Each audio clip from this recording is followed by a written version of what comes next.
So today we have Roel Konijnendijk. I do hope I did not destroy your last name there. I do hope I did. From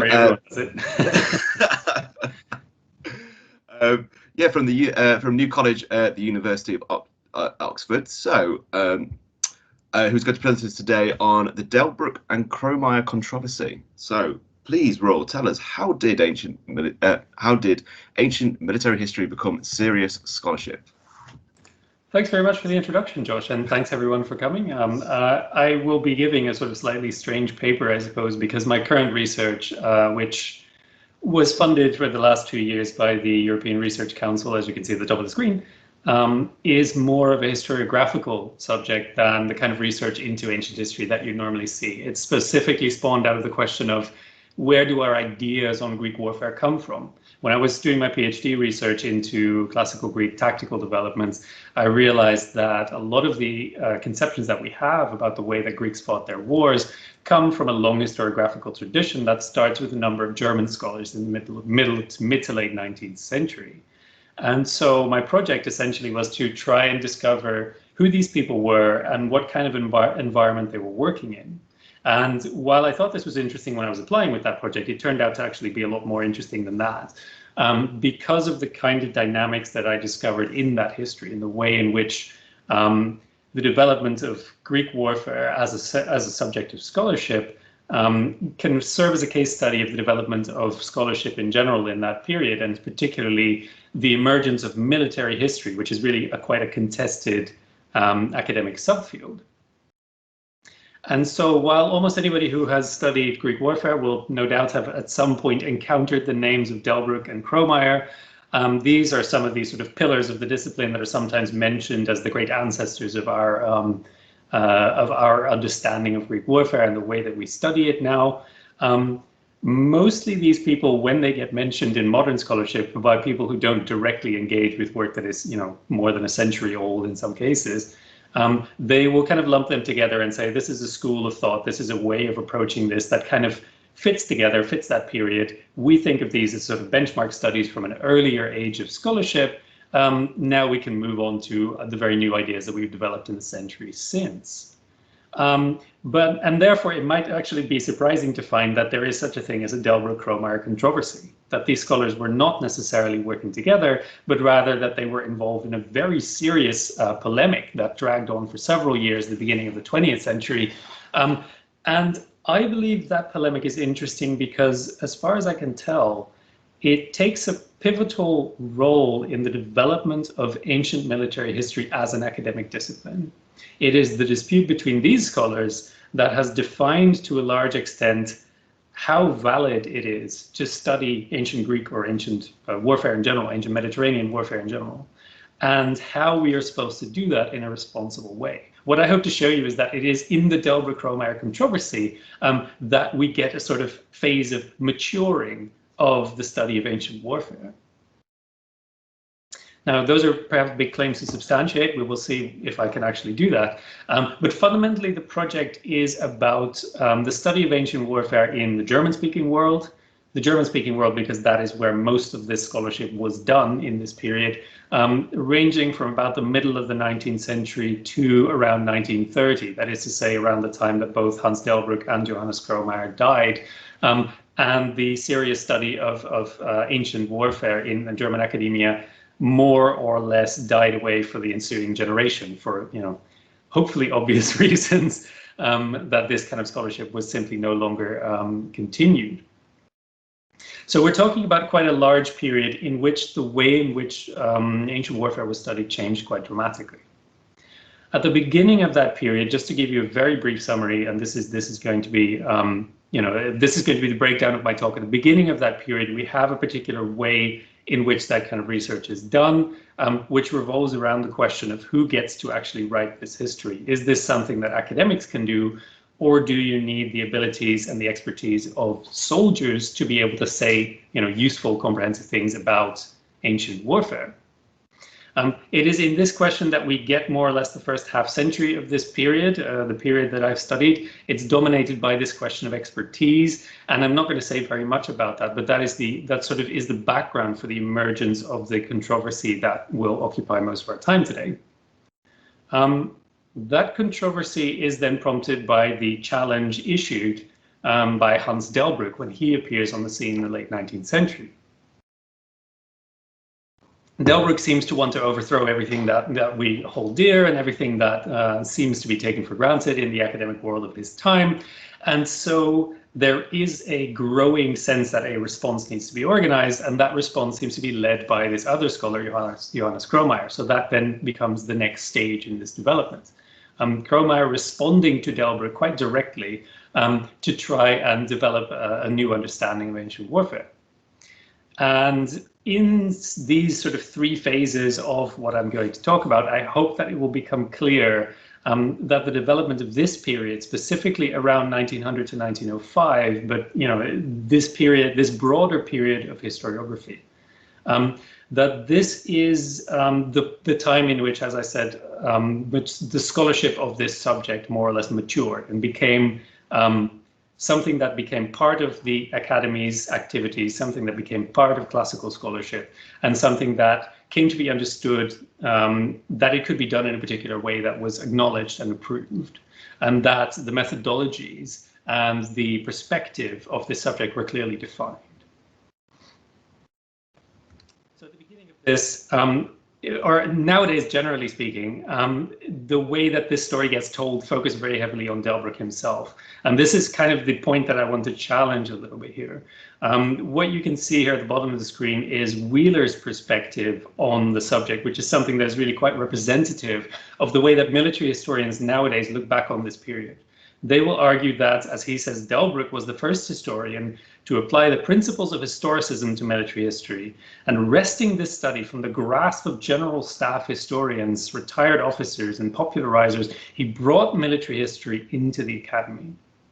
This perspective is basically to say that Delbrück's challenge as a stage in this development is the only real development, is the only key moment in this history of the development of military history.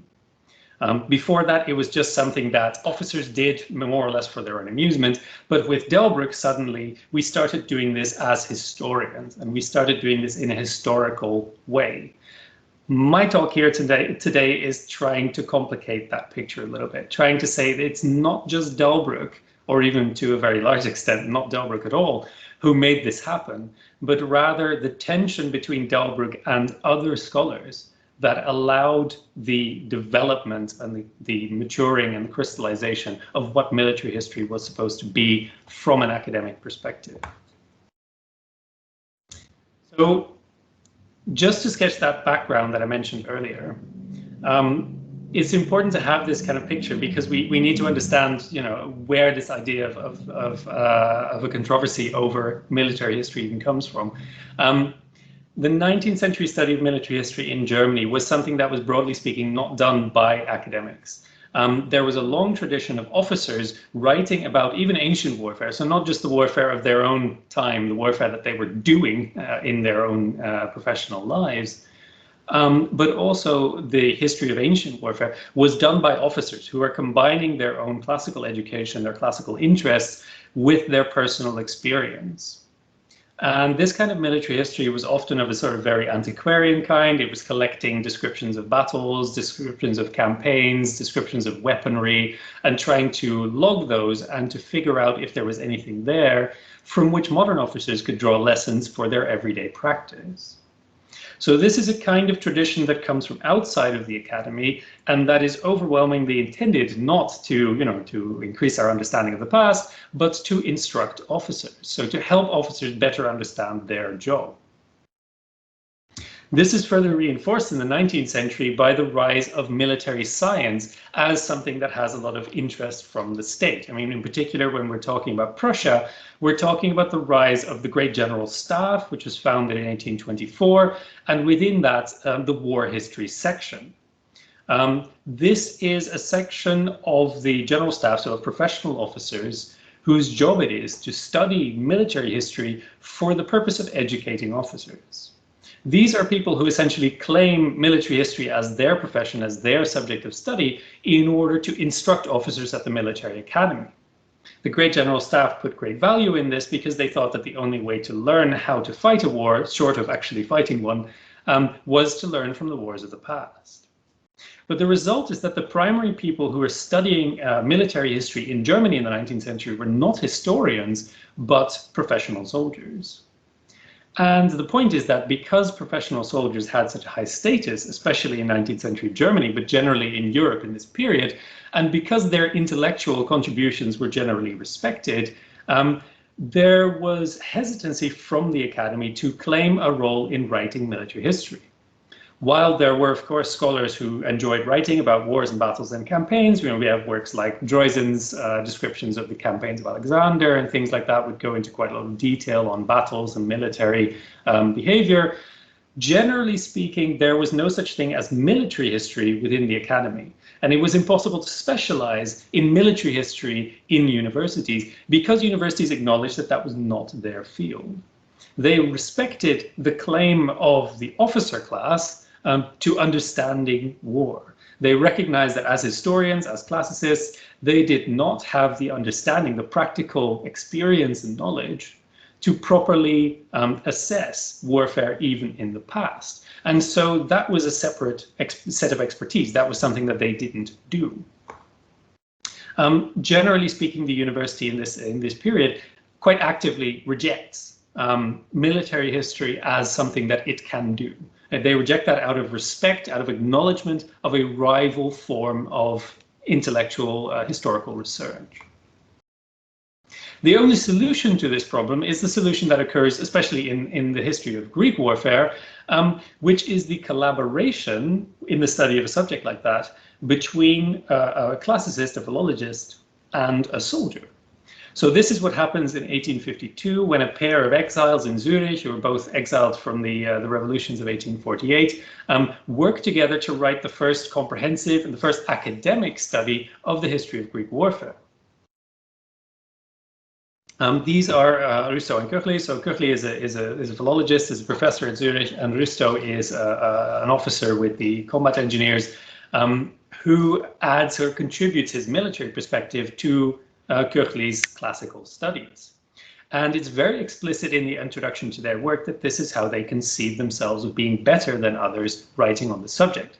They say, in order to find the only right path through the general confusion of earlier studies, these officers' memoirs, these officers' antiquarian collections that I mentioned, it was necessary for a soldier and philologist to work together, since one will hardly find the two combined in a single person. Now, this concept of collaboration between soldier and scholar was the only way to try and navigate the rival claims of authority made by the academy and the army. It was the only way to write something on military history, even when we're talking about, very remote past, even when we're talking about ancient Greece, to write on military history without offending the officer class and without raising their objection that you as a historian, as a classicist, simply didn't know anything about this. Or on the other hand, to raise the objection of scholars that you simply didn't understand the source material. And this is generally respected. So I'm citing here a rather longer passage, but very interesting methodological point from Adolf Bauer, written about 40 years later, which was repeated verbatim in Kromayer and Weiz's famous History of Greek and Roman Warfare, which was published in 1928. So for the ensuing more than 70 years, this point of view was considered valid, which is that for the time of the humanists, as Bauer says, and for the present, the remark is equally valid that philologists and historians who cover ancient warfare do not possess the required military expertise, sometimes even at the most basic level, and that at the same time, those with a military education are not philologist or historian enough to be able to use the sources properly. In other words, there is this conflict of expertise, which means that you cannot do military history in the academy. Around the middle of our century, however, a philologist, Köchli, and a former officer of the Prussian army engineers, Rüstow, came together for a collaborative study of Greek warfare. This union yielded the finest work on the subject that we possess. So this is that book from 1852, which 40 years later is still regarded, even by somebody who's writing something quite similar, still regarded as the template of how this is to be done. The only solution to this problem of the two types of authority that you need and the two claimants to that authority who simply don't operate in the same spheres. So this is the situation that, as it pertains in the late 19th century. The problem is ancient warfare isn't being studied by the university, at least not systematically, because there is an understanding that scholars simply cannot do this properly. And there is an understanding at the same time for soldiers, especially as the 19th century wears on, that this is simply not interesting to them because they cannot draw lessons from ancient warfare that apply to the very different parameters of modern warfare. So Rustow and Köchley's collaboration remains the state of the art. It is at that point that we see the arrival of Hans Delbrück. Now, this is the first two of our great protagonists, if you will. Somebody who was born from a family of civil servants, judges, academics. They were a very prominent family. These people were all the way up in the echelons of Prussian society, especially the Prussian state. So really quite a well-to-do family. But of course, in a period of rampant nationalism and mass conscription, he did actually still serve in the army. He was a volunteer during the Franco-Prussian War and got a very rough baptism of fire at the Battle of Gravelotte. So he had his own experiences of war, and he had a considerable education in modern warfare. But his field of study was history. So he did a doctorate with Heinrich von Zübel in Bonn, which actually, interestingly, is the first thesis submitted to the University of Bonn in German. So the first one that wasn't in Latin, so to speak. He then briefly worked as a tutor to a Prussian prince before he found his. He wrote a biography of Gneisenau, which then served as his habilitation in Berlin in 1881. But then he didn't get full professorate for the next 14 years, which kind of already suggests the point that I'm about to make later, which is that there was quite a lot of institutional resistance against what he wanted to do, which was military history. Hans Delbrück profiled himself and saw himself as a military historian. Again, this is something that at the time that he was doing this, from the 1880s onward, this did not exist, right? There was no such thing as a military historian, and institutionally, this was considered quite suspect. This is something that you wouldn't do, you couldn't do, because the combination of that expertise in a single person simply did not exist, and writing military history was not the job of the university. Hans Delbrück, obviously being most famous for writing his History of the Art of War in the frame of political history, which started to come out in the 20th century, although a couple of really prominent and provocative studies had already appeared in the 1880s and 1890s. So what is Hans Delbrück doing? This is the challenge that he offers to the establishment, right? Why is he such a prominent figure? Firstly, as I said, his intention was to be a military historian, to do military history as academic history. That is to say, not to do what everyone else had done to date, which was to write military history as an instruction for soldiers. Even Rustow and Köchley, when they wrote their book on Greek warfare, explicitly addressed this to soldiers in the hope that it would be useful to them as instruction on the history of the art of war. Delbrück saw his work as a part of universal history.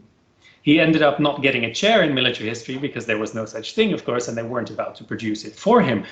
His chair ended up being in world history and general history. But that in itself already suggests that he was right at home. He would have felt quite at home in that position, because his whole intention was to try and inject military history into the general sense of what universal history was. As he puts it himself in the rewritten version of the introduction to the first volume of the History of the Art of War, he says, "What history might accomplish for practical ends is a matter for the military. I am nothing but a historian, and I wanted to write a work for friends of history and a guide for historians in the spirit of Leopold Ranke." So again, he is trying to become something that no one before him has ever been, namely a historian of warfare who rejects this idea that the university should not concern itself with the history of war and with the history of the minutiae of battles and campaigns in the past. His second point, and the second main contribution as opposed to scholarship, which is always cited, is his method, which is specifically this idea of Sachkritik, which means something along the lines of factual criticism or objective criticism. This is the idea that sources can be tested on the basis of external realities. In practice, this often boils down to, how far can an army actually march in a day? How much food does an army need? How much space does a military formation take up in the terrain? These kind of external factors can allow us to test sources and to criticize the traditions that survive. This kind of method is generally how Sachkritik is summarized, although in practice, and even in the definition that Delbrück himself offers, what it often actually boils down to is criticism of sources through analogy, that is to say, analogy with modern practice or practice from other historical periods. So where he suggests that Sachkritik is somehow a contribution to the tradition of scholarship in which you also look at external realities, what it ultimately means in practice is often comparative history with other periods of warfare. So how he sums it up himself in probably one of the earliest definitions of the concept all the way back in 1888 was that in technical questions, the highest and most useful of all forms of source criticism is decisive Sachkritik. This is what should have the last word in tactical questions as well. The simple question, what is in fact possible? In fact is sachlich, so that's the idea of, what actually can we believe to have happened on the basis of these external realities and comparison to information that we get from other periods. That is his method. Now, this is generally regarded and interpreted and presented as if this is something that he came up with, as this is his wonderful contribution to scholarship. Delbrück himself did not see it that way. He traced the origins of Sachkritik all the way back to Polybius. I mean, his History of the Art of War starts with a quote from Polybius, which expresses this idea, which is, we shouldn't just believe what the sources tell us, we should also criticize those sources in view of what we know to be possible. That is his entire concept of Sachkritik in a nutshell. He also more specifically traces it back to the method of Rüstow and Koechlin, who have also expressed in their introduction the intention to match Wortkritik, the idea of philology and source criticism, with Sachkritik, with the external realities known primarily to practical soldiers. So what he's fundamentally expressing here is not some kind of new methodology, but rather a singular expression of that same old idea that in order to understand warfare, in order to speak responsibly about warfare in any historical period, you need to combine those two forms of expertise. On the one hand, the source, the philological skills, on the other hand, the practical understanding of warfare that you can then use to test those sources. So this is the Sachkritik that Delbrück is famous for, and this is what he championed and flaunted as his great methodological innovation, his way of making the study of warfare in the past better.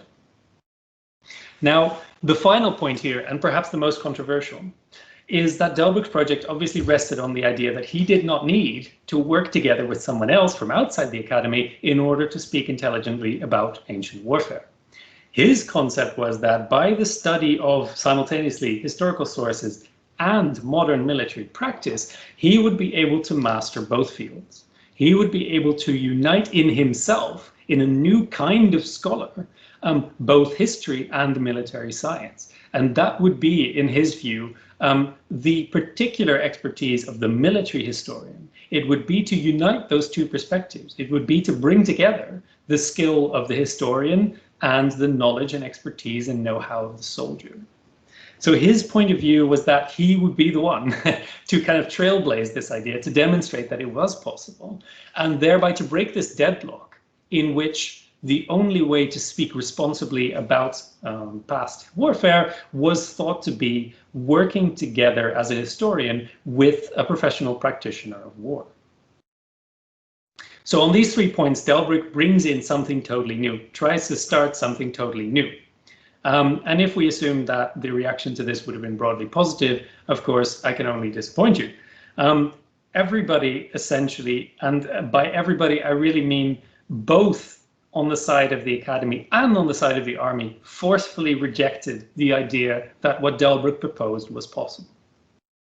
His specialism was resisted, especially by the academy, which refused to give him, as I said, any space to do military history. When he was habilitated in Berlin and started doing lectures in military history, the university's own government immediately stepped in to say, wait a minute, you were not habilitated in military history, stop doing this at once. Generally, there was a great deal of institutional resistance to his appointment because there was a lot of suspicion that he was not going to do the kind of things that they wanted him to do, that he was going to bring the university into ill repute by trying to do things like military history where they did not belong. Even famous commentators like Willem Dilthey argued that his appointment was the ruin of the scientific study of history at the University of Berlin for a generation. It was resisted by people like Ranke himself, who argued that this kind of study had no place at the university. There was resistance also to his method. People didn't believe that this was actually new or that this was actually valid. And as we'll see later on, there was considerable suspicion that Delbrück himself did not actually have the skills to assess history in the way that he thought he could.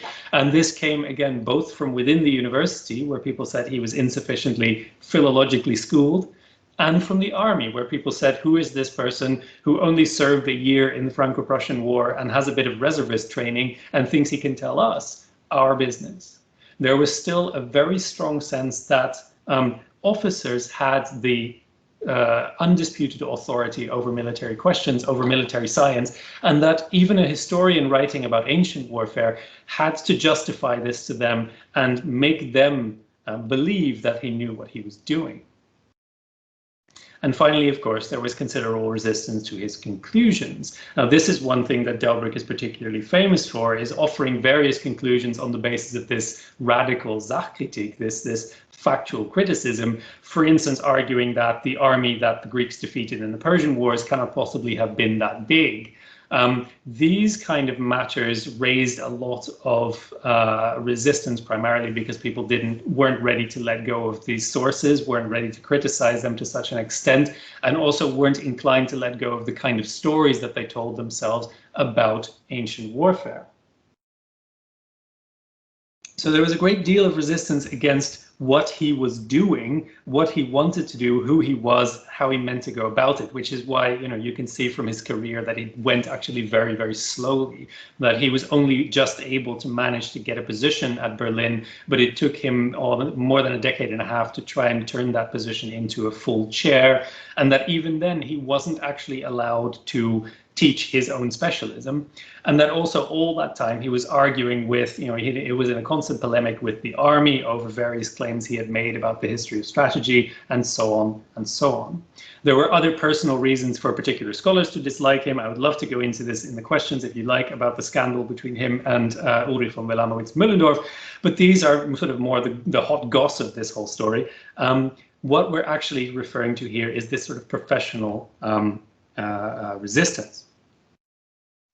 There are also personal reasons to be unhappy with Delbrück. His mother is quoted in some of his biographies personally pointing out that actually he needs to change the way he acts. He was famously an abrasive character, had biting critique, biting irony, tended to lash out against people, tended to be overly protective of his friends.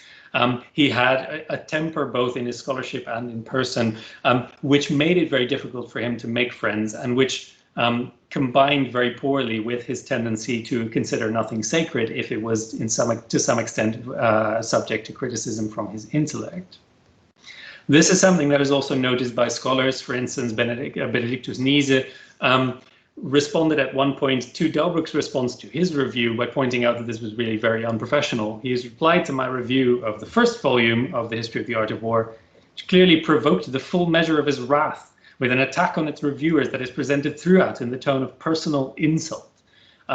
This is not really exaggerated. This is quite accurate as a description of Delbrück's response. He really did tend to take criticism of his work in a very personal manner and then lash out at those who had dealt it, holding nothing back and thereby obviously creating more enemies than friends. Eduard Meyer once wrote to Georg Wissowa, himself actually a patron of Kromayer, that to debate anything with Delbrück is completely impossible. We're dealing with dogmas which are totally immovable, and which the rest of us, in the eyes of Delbrück, are just too stupid to understand.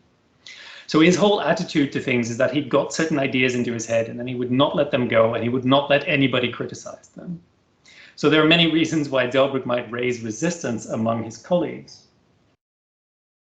But the interesting point here is that there is a certain level of acknowledgement that his ideas are valid, and that they can be debated, and that they should be debated. And that if there is to be some way to try and convince him to do better scholarship, or to bring him away from his more radical position, it would have to be done by persuading him that it was possible for someone to question his expertise on valid grounds. They needed, if they wanted to actualize their resistance to his ideas, if they wanted to get somewhere with their objections to Delbrück's views, they needed somebody who could claim to have the same kind of expertise as Delbrück, or even better expertise. They needed someone to be able to bring authority into this, which Delbrück would not reject. And that was the big problem with Delbrück, even though everybody objected to him, even though everybody resisted him, both in the academy and in the army and everywhere else. He sternly believed, as I mentioned before, that he held a unique combination of expertise which nobody else possessed. And for that reason, he was always able to reject everybody else's criticism really easily, arguing that they simply didn't know what he knew. So those who objected to his views and those who wished to temper them needed a champion. They needed someone who might be able to convince Delbrück that he wasn't the only one who understood these things. And it is out of that belief, and there is some tentative evidence, although it's not very strong, some tentative evidence that people like Wilamowitz, Müllendorf and Mommsen may have set up a scholar specifically, may have pushed him in the direction of opposing Delbrück, of trying to specialize in ancient warfare specifically in order to counter Delbrück's views and to offer an alternative that all these other scholars could actually live with. And that champion, of course, is Johannes Kromayer. So he came from a family of scholars. He really is one of those people who does not have, in any sense, a claim to military authority of his own person. He did volunteer for army service. He did serve regularly in the reservists, but he never saw any kind of combat service, even like Delbrück, let alone any of the earlier soldier scholars who had written on ancient warfare. His doctorate in 1883, after which for a long time he was simply a school teacher. He wasn't able to really get anywhere, but he did publish numerous articles and studies which eventually got him habilitated in Strasbourg. He was then offered a professorate in Halle, but he chose to go for the one in Czernowitz instead. This is a sort of Germanic outpost on the very edges of the Austro-Hungarian Empire, because simply conditions were better. He had to offer less teaching and would be able to get away with doing more research. So obviously something that we can really understand as a motivation. So to the disappointment of many of his German friends, he moved to Czernowitz in 1901 and didn't come back to Germany itself until he took up a position in Leipzig 12 years later. Now his primary work, of course, his most famous work is the 4-volume Antike Schlachtfelder, Ancient Battlefields, which he wrote later on in collaboration with Georg Veit, who was himself an Austrian army officer. His interpretation here is he started out actually studying ancient warfare out of interest because he enjoyed it, and he's very explicit about this. I do it because I like it. He wasn't pushed into it entirely. It wasn't that he simply decided one day, or that others decided for him one day that he would be the counter to Delbrück. He was clearly already kind of selecting himself for this role. But he initially only did this on pure philological grounds, which is reflected by his background. He was a scholar, and he would do this on the grounds of, well, I don't agree with Delbrück's interpretation of, say, Polybius.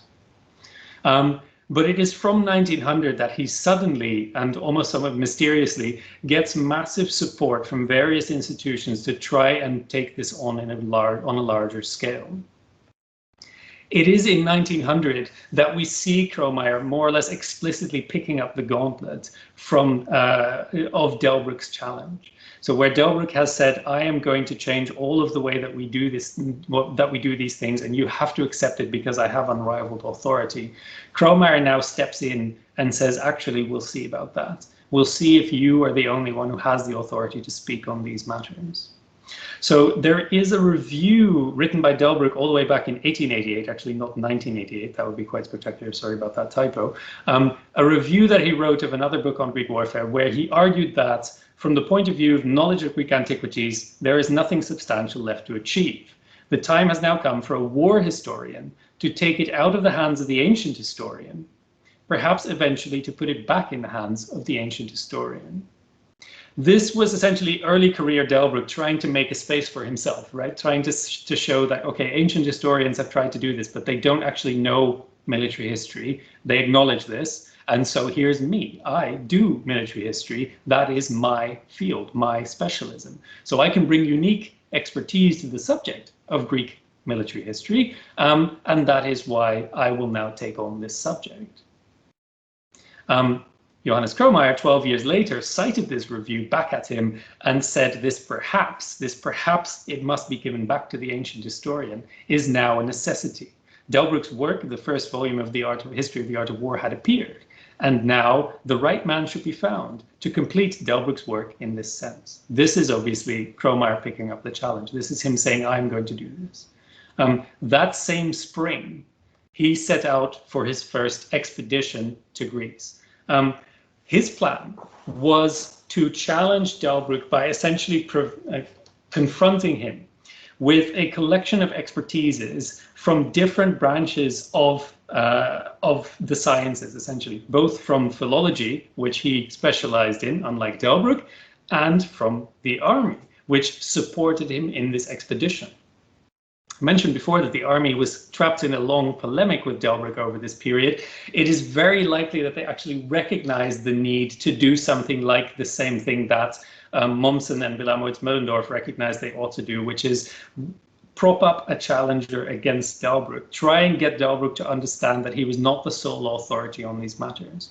So the GGS, the Great General Staff, actually sponsored Kromayer when he set out to Greece and to the Mediterranean world to study ancient battlefields. And the purpose of that trip was very much to collect data that Delbrück didn't have, to present him with new information, new external information, in addition to the ancient sources, which Delbrück himself had not used, and which might be able to challenge Delbrück's views on the very same grounds that Delbrück himself believed to be valid, on the very same grounds of actual realities, physical external realities outside of the sources, which might criticize the traditions received, but also scholarly interpretations.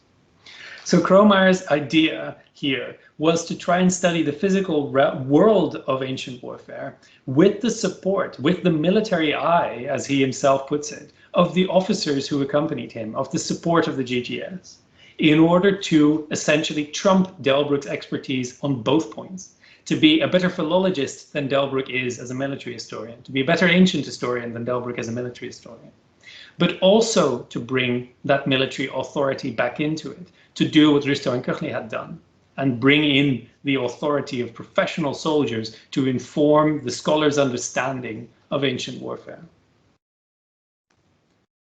This is the ensuing controversy, and I'm sorry, I'm not going to go through all of this, obviously, but it would be tedious anyway. As you can see, all of these publications date to the years 1900 to 1905. Not all of them are just Kromayer and Delbrück. There are a couple of other participants. I've color-coded them for your convenience. The white ones are critics of Delbrück, and the yellow ones are those who stand up for his defense. In this tradition, it is very clear that anybody who criticizes Kromayer is doing that to back up Delbrück, and anybody who criticizes Delbrück is usually doing that by championing Kromayer. It is very clear from the tradition that these two scholars are regarded as the main opposite poles in the debate, and they are criticizing each other, and others are firing off salvos in support. So you're getting this enormous, elaborate polemic between these two authors, which goes on for several years in the early 20th century, as they try to work out who actually has the upper hand, or who has the authority to speak about ancient warfare. And as you can see, in a level of productivity like this, suddenly a lot can be achieved. Now, I don't want to, I think this is the fun part of it, and this is the part that I definitely want to show you, but don't want to talk about too much, which is the tone in which this debate was held, which is absolutely outrageous. And when we look through it, it can be often quite hilarious, the vitriol with which they participate in these kind of polemics, the extent to which they are willing to insult each other and willing to question each other's scholarship, absolutely and burn it down to the ground in an attempt to carve out a space for themselves. But this is not really what I want to talk about. I mean, many other people have commented on the tone of the polemic between these two, and contemporary authors were already quite bemused by this and wondering what was going on between these scholars. The point is really not the tone. The point is what actually is their dispute about. And thankfully, underneath all this invective, there is actually quite a lot of clear material to be contested. There is actually quite a serious methodological question underlying all of this debate. When you read their disagreement, I mean, the first thing is that most of this time is spent talking about details, the tactics at Marathon, the particular details of the campaign of Salacia, the file interval in Roman legionary deployments. These kind of questions, if you're interested in them, there is an enormous bibliography that I just showed you in which there is exhaustive discussion of all the different possibilities here. But that is not what I'm interested in the sense of the question I'm asking today. The question of how does this actually matter to the development of historiography of Greek warfare? On that score, there are two main problems in this, at the heart of this polemic. The first is a question of method, the question of, as I've described before, Wortkritik against Sachkritik, the question of philological traditional classicist skills against this Delbrückian idea of external realities and present-day analogies and military expertise. The second point is a question of authority, which is the very question that we started out with. This question of who can speak on ancient warfare, who has the authority to say things on these questions. Is it scholars? Is it soldiers? Is there a way to make both sides happy? On the question of Sachkritik, the salvos go back and forth more or less like this. Delbrück challenged conventional wisdom by arguing that, or challenged conventional wisdom, reminded a lot of scholars of the fact that practical knowledge and analogy can be used to correct and clarify the source tradition. In principle, this is of course not very controversial. We all do it all the time without really realizing that what we're doing is what Delbrück would call Sachkritik. But this is something that is quite sort of a normal process of reading the sources and asking yourself, is this really possible? And then seeking possible analogies in other periods and other forms of knowledge, other fields of expertise, in order to ascertain whether this is believable or not.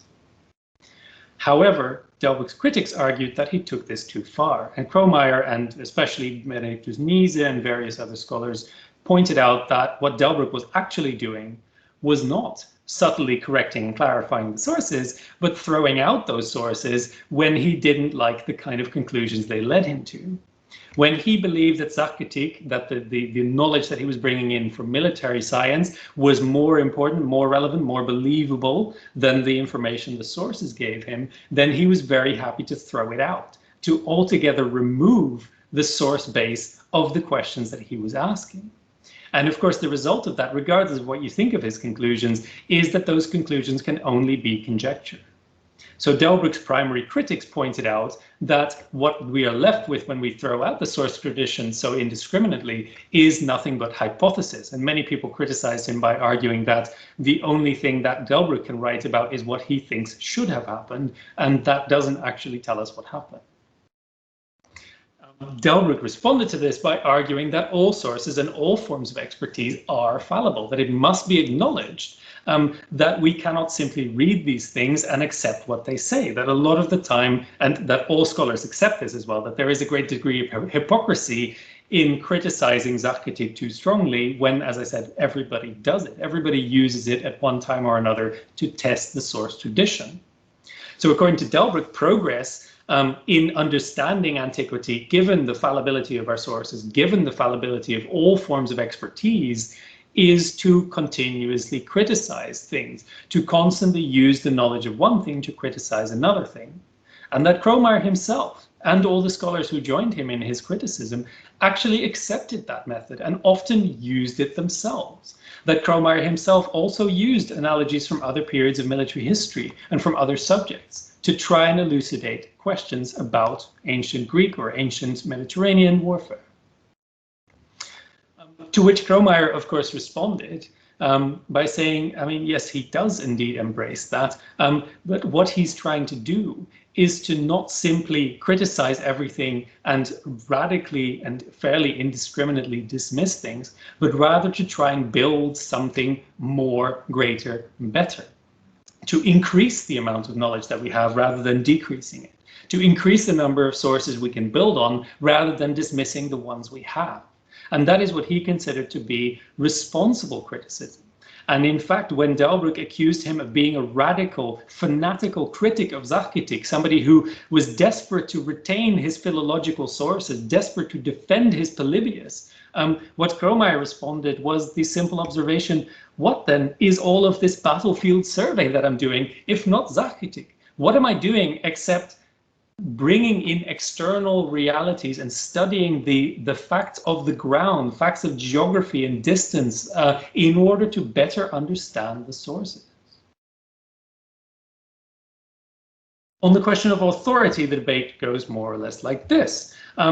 Delbrück argues that the military historian is more than a simple ancient historian and does better than a soldier writing about ancient history. The military historian is the person who has the final authority on questions of warfare in the past because he combines both historical and military expertise, because he is both Rousseau and Köchli in one person, because he is both experts at once. His critics, of course, reject this, not just because he's not a soldier, which is what the army told him all the time, but from the perspective of somebody like Kromayer, because he's not a classicist. They repeatedly accused him of not actually understanding the sources very well, and not having the apparatus, being a general historian rather than a classicist, to criticize the sources properly. And that his dismissal of sources like Herodotus and like Polybius was irresponsible, given that he didn't actually have the expertise to do that. Again, this is an argument entirely based on authority, and that is very much the level into which we are descending now. So Delbrück responded to this by saying that, well, I mean, his book may have been badly received by classicists, but it was very well received by soldiers, and this should give classicists pause. If professional officers actually liked his conclusions better and thought they were fruitful and helpful and believable, then maybe the problem is actually with the philologists. Maybe the problem is with the classicists who cling too much to their own understanding and their own belief that the sources are somehow infallible, cling too much to the tradition that they perpetuate. And this is quite an aggressive assault, really, on the legitimacy on classical studies in general, which Delbrück did not have any qualms about launching. But obviously, that puts him in a position where he has basically no friends remaining. And indeed, Kromayer's response is, on the one hand, sure, I mean, the authority of soldiers is important, which is why I have invited them into my project, which is why I rely on their advice to do the work that I do. Because, as he argued, the important thing for historians to do is to acknowledge authority of all kinds, to acknowledge the authority both of the sources and of classicists and of military practitioners, and to combine that rather than to dismissing ones because they don't align with the others. Kromayer, in a way, was trying to be responsible about the use of this source material. Now, in practice, he doesn't always do this, of course, and just like Delbrück, when you read through their conclusions, they often sound very similar. When you read through their methodology, you often find them making very similar decisions. But according to Kromayer, the way to go about this was not just to flaunt whoever was supporting you and whoever was able to acknowledge your authority and willing to accept your conclusions, but rather to try and find a way to bring those perspectives together in order to create a better kind of scholarship. And in this sense, you really find, and this is kind of the point that I'm getting at, Kromayer defending Delbrück's initial position. What Kromayer is arguing is that it is possible to combine these things. It is possible to do it responsibly by drawing on the expertise of different fields and combining that in a single scholar's conclusions. So what we're ultimately seeing here, and this is honestly the final slide, I promise. What we're ultimately seeing here is a development of the way in which military history is done in this period through the lens of this ongoing vicious polemic between these two scholars, in which actually, when you drill down into it, the principles of how scholarship ought to be done, the two scholars really agree on that. They really do understand, both of them, the importance of the use of a steady source base, the importance of critical source reading, and the importance of external reality as a check, as a test of those source traditions. They really agree on all of those aspects and regularly deploy them in order to make their arguments. In that sense, their methodology isn't in any way different. And as I mentioned, Delbrück himself was ready to acknowledge that he borrowed this methodology from Rustow and Kuchli, from those early authors of the 1850s who had pioneered the study of Greek military history. So in that sense, this whole debate isn't really about what or how this kind of study is to be done or how it is done well. What it is about is this development over time, where first there is a growing recognition of warfare as a subset of ancient history. This happens in the course of the 19th century as more and more scholars will do ancient history and do it in various ways, trying to gather all the information we have. There is an explosion of scholarship in the German-speaking world in the final decades of the 19th century, and some of that work, even in the academy, is about warfare. There is an increasing sense that this raises important questions, not just on minutiae of battles and campaigns, but actually for broader questions of societal, political organization, etc. So ancient warfare is increasingly recognized as a part of ancient history, and Delbrück is very much a proponent and, of course, a representative sign of this development. His ideas are not necessarily new, they're similarly followed by other scholars in that period. Delbrück does offer one radical challenge, which is the idea of military history as a specific university specialism, as something that a historian can do, possibly as a chair, possibly as his own specialism, as his exclusive field. And that is something that others simply cannot accept. That is something that neither the army nor the university is willing to make room for. And that is what raises then the institutional reaction. Both Delbrück's proposal to do military history and the kind of views that he has, the kind of ideas that he's launching, these radical criticisms of the source tradition, prompt a response from scholars saying, can't we do better than this? Can't we convince him that he is not right about everything and that he does not have exclusive rights to knowledge and expertise? The person they back on this is Kromayer, and it is not just the other scholars, the other classicists who back him on this, but also the army, which has a stake in trying to put Delbrück back in his place. Army and academy working together to prop up a scholar and to make that scholar specialize in ancient warfare specifically, in order to present a counterweight to Delbrück's extreme claims, both as a professional and as a scholar. And it is in that confrontation between Delbrück as a sort of force of nature, a sort of revolutionary force trying to muscle his way into the academy, and the counter-response of Kromeyer's sort of enormous conglomeration of different authorities pushed into one scholar. It is the confrontation between those two that allows those men to crystallize the premises of responsible ancient military history. And it is through their confrontation that we can see that military history is now accepted. It is because they had to create a Kromayer that ancient military history now becomes inseparable from the study of antiquity in general. It is because Delbrück challenged all of the established authorities on antiquity that antiquity responded by incorporating what he did, by making it into something that they could also do so that they could prove him wrong. And in the debate between those two scholars, it turns out that actually most of their positions they held in common. Most of their ground they agreed on. Most of their methods they knew which worked best and which had the most authority.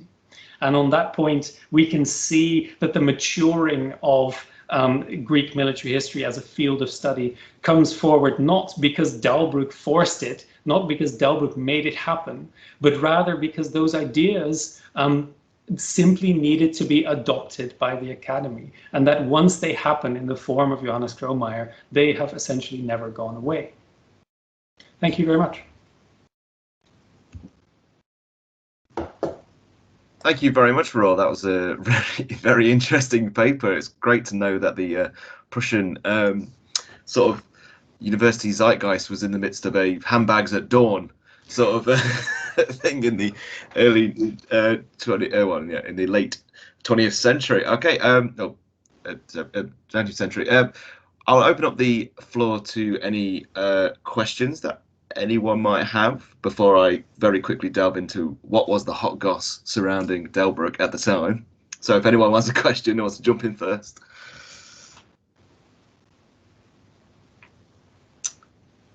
Oh, Simon. Hello, Roel. Thank you very much for that. I very much enjoyed that paper. Very interesting indeed. I think you open more or less with one of Everett Wheeler's statements about basically it was Delbrück. It does strike me that I really enjoyed your argument that the field of military history came out of the collision between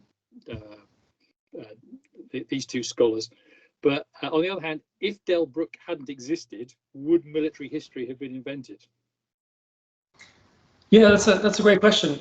The question there really is whether it would have been invented as a separate field. And in that score, it's always important to stress that Delbrück fundamentally failed to create an institutionalized military history. So what developed in response to him was essentially military history as a branch of ancient history, right? As a branch of philology. Whereas what he wanted to achieve was military history as a subfaculty, as a subsection of what history was about. He tried on several occasions to put some of his students in created chairs for military history, which never worked out. And in fact, there was no chair in military history in the German-speaking world until 1969, which suggests that not only did Delbrück sort of not really achieve the formalization of military history within the academy, he also didn't achieve its institutionalization at all. So that is something that, I mean, it's quite widely acknowledged by his biographers, is that he completely failed to make this happen. He had no immediate successors. His work, to some extent, was forgotten until well into the 20th century. So there's all sorts of reasons why my answer to that question would be, I guess it probably would have regardless, simply because Delbrück was not as much of a pivotal figure as he's often been considered to be. The question is then, where would it have come from instead? You know, whether there would have been sufficient friction between either the army and the academy, or within the academy by some, you know, provocative scholar, to try and sort of make this happen, to prompt others to say, okay, maybe we should study this more seriously. Well, I find this very interesting. If I can just follow this up, but you kept emphasising absolutely clearly, rightly, that we're talking about expertise. We're especially talking about authority, and clearly the basically Prussian army had a very powerful place in German society at the time. Then you come up against this amazing egoistic scholar. One of the things that struck me is, have you considered, are there actually any analogies with other fields kind of developing at the time where there was, again, this sort of similar kind of turf war, that that's not an appropriate field for, say, ancient historians to be studying because it's really the domain of somebody else? Like, for example, there are maybe ancient medicine or something with the prestige of you know, surgeons and professors of medicine. Is there any other analogy for this, or is it peculiar to the military world in Germany at the time? So that is a really fascinating question, which I am working on a sort of comparative project with the postdoc supervisor that I had for this project, who knows more about other fields of history in this period. The thing is, Delbrück himself regularly raises analogies such as the history of art, the history of music, the history of agriculture. These are fields in which he has this sense of, like, do you need practical expertise to study this? Do we think that it is necessary for somebody to play an instrument in order to write the history of music? Do we think that it is necessary for somebody to paint in order to write the history of art? He asks himself these questions in order to argue that it is not necessary, because while it is necessary to invoke expertise, to talk to experts, ultimately the writing of history on the subject is quite a different thing. But I don't know if he is drawing on actual examples there. I do know on one occasion he cites polemically the work of some agricultural overseer who decided to write a history of agriculture in his region, and says, well, this is obviously all rubbish because he doesn't actually know history. He's just he's just somebody who manages farms, something along those lines. So in that sense, he seems to suggest that a similar clash was happening elsewhere, where some people were claiming expertise and others were claiming historical knowledge or historical understanding. I think the army is an exceptional case primarily because it has a research institution attached, because it does what historians also do, and because it is often in direct debate with historians about those topics. Historians criticize the products of the war history section, and the war history section professionalizes the way it does history in response. So in that sense, I think that makes it more likely that there is such a thing, unless there is, a research school on the history of farming or something like that I'm not aware of in German history. There may well be. But that is probably why, and because that institute is so prominent. Okay, thanks very much. It's very interesting. Thank you for that question, Simon. Are there any other questions from anyone in the attendees? Okay, so I do have one just to follow on from Simon a little bit. You say that Delbrück's sort of work was sort of like, did you say it was re-brought in around the 1960s, sort of forgotten about for a long period, and then the 1960s sort of rediscovered, or was it a little bit earlier than that? Yeah, I mean, it gets translated into English in the 1970s, which caused a lot of confusion for people who cite Delbrück as if he's a late 20th century source. Actually, the Russians translated in the 30s, but there's also a sense that, I mean, especially in post-war Germany, that there is a suspicion against all military writing. And there is even a rumor, which went around in the 40s, that the Allies were looking to pulp all remaining copies of the History of the Art of War, which never obviously happened, but that there was a rumor that they were so opposed to the idea of Germans writing about warfare that they wanted to destroy the evidence that it had ever happened. And so to some extent you could say that that there was no possibility of it becoming very popular. But a large part of the reason why it died out immediately after Delbrück was partly his, as I said, his institutional failure. But partly his personal failure. He simply wasn't able to, build the kind of political networks that you would need in order to create a chair in military history. Whereas at the same time, in the 1910s or 1920s, there was the institution of a chair in military history at Oxford, I believe. So you do get the sort of gradual, the first steps towards acknowledging this as a form of academic science. But in Germany, it just doesn't happen because Delbrück is just such a toxic figure.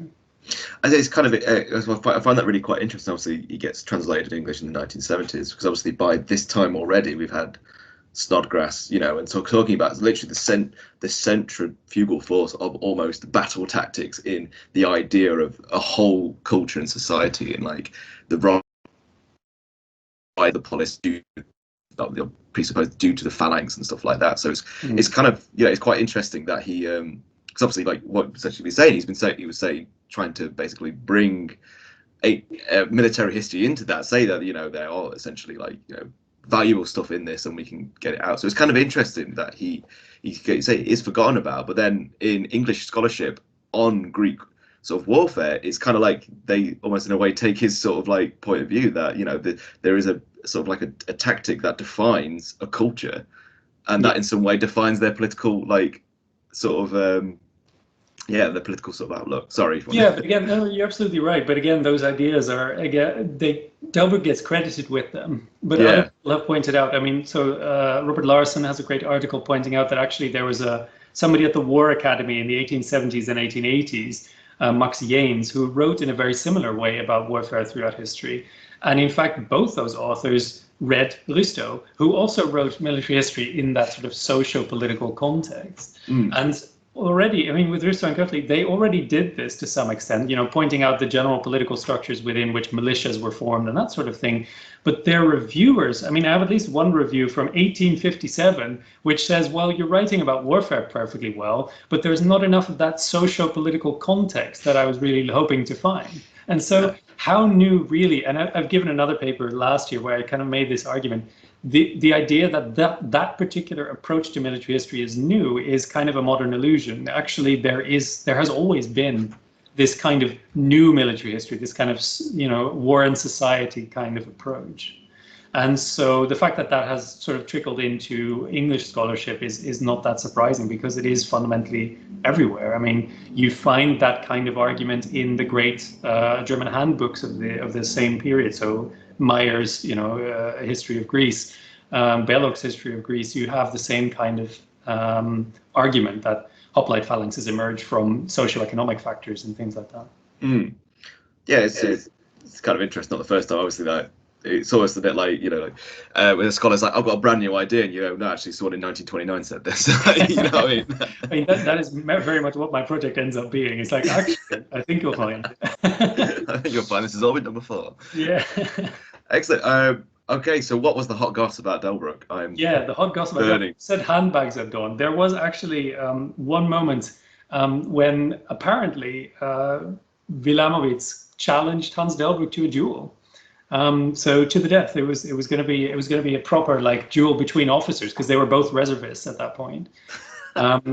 It was going to be about officer honor. And this is really fascinating, because the only surviving evidence, apart from letters that have nothing to do with this, is some offhanded references in Wilamowitz's letters to Mommsen.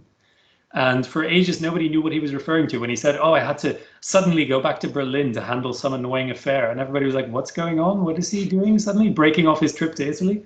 And it was only in 2002 that somebody went into all the different archives that are related to this to figure this out.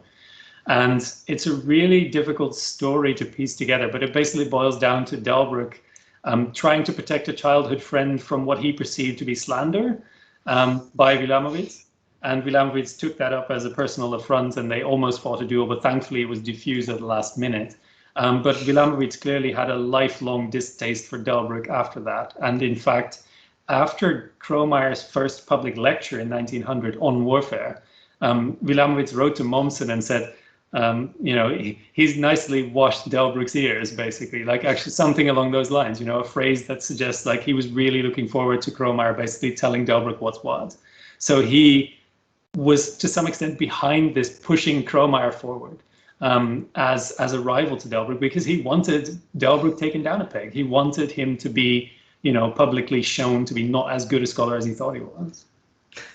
So like the 19th century equivalent of like, it's not worth it, mate. It's not worth it. Step away. Go on. Back on your holiday. Back on your holiday. Don't worry about it. Yeah.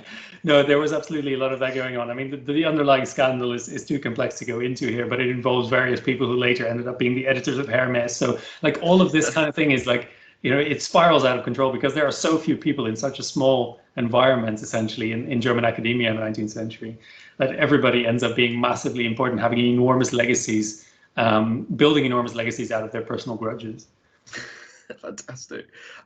So I'll open up to any more questions from any attendees before we wrap up. Okay, yeah, I think well, firstly, thank you very much, Roel, for that fantastic paper and absolute brilliant snippet into the life of the Prussian intelligentsia.